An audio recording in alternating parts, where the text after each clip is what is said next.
எல்லாருக்கும் வணக்கம். நான் இப்போ காரக்குழம்புக்கு போட வேண்டிய ஒரு பொடி தயாரிக்க போகிறேன். அந்த பொடிக்கு தேவையான பொருட்கள் பார்க்கலாம் வாங்க.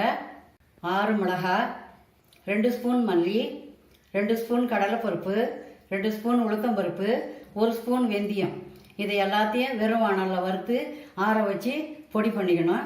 அந்த பொடியை காய் போட்ட குழம்பா இருந்தாலும் காய் இல்லாத குழம்பா இருந்தாலும் கடைசியாக இறக்க போகும்போது 2 ஸ்பூன் போட்டு கலந்து விட்டு இறக்குனா குழம்பு டேஸ்ட்டாகவும் இருக்கும், வாசனையாகவும் இருக்கும்.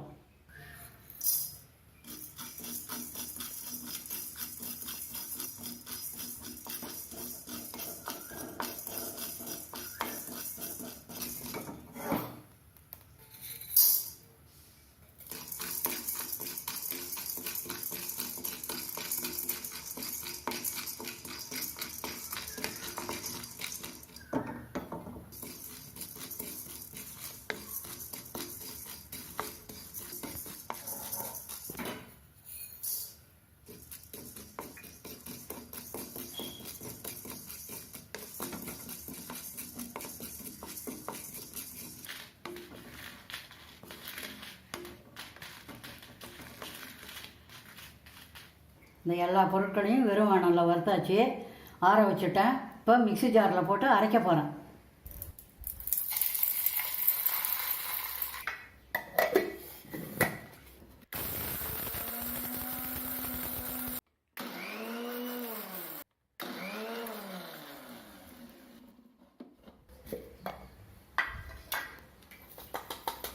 வறுத்து அரைச்ச பொடி ரெடி ஆகிடுது. இது எல்லா காரக்குழம்புக்கும் சேர்த்துக்கலாம். காய் போட்ட குழம்பா இருந்தாலும் சரி, காய் இல்லாத குழம்பா இருந்தாலும் இறக்க போகும்போது ஒரு 2 ஸ்பூன் போட்டு ஒரு கொதி வந்ததும் இறக்கி வச்சுட்டா டேஸ்ட்டாக இருக்கும். உங்களுக்கு இந்த வீடியோ பிடிச்சிருந்தா லைக் பண்ணுங்கள், கமெண்ட் பண்ணுங்கள், ஷேர் பண்ணுங்கள். சத்துள்ளதாக சமைச்சு சந்தோஷமாக சாப்பிடுங்க. தேங்க்யூ.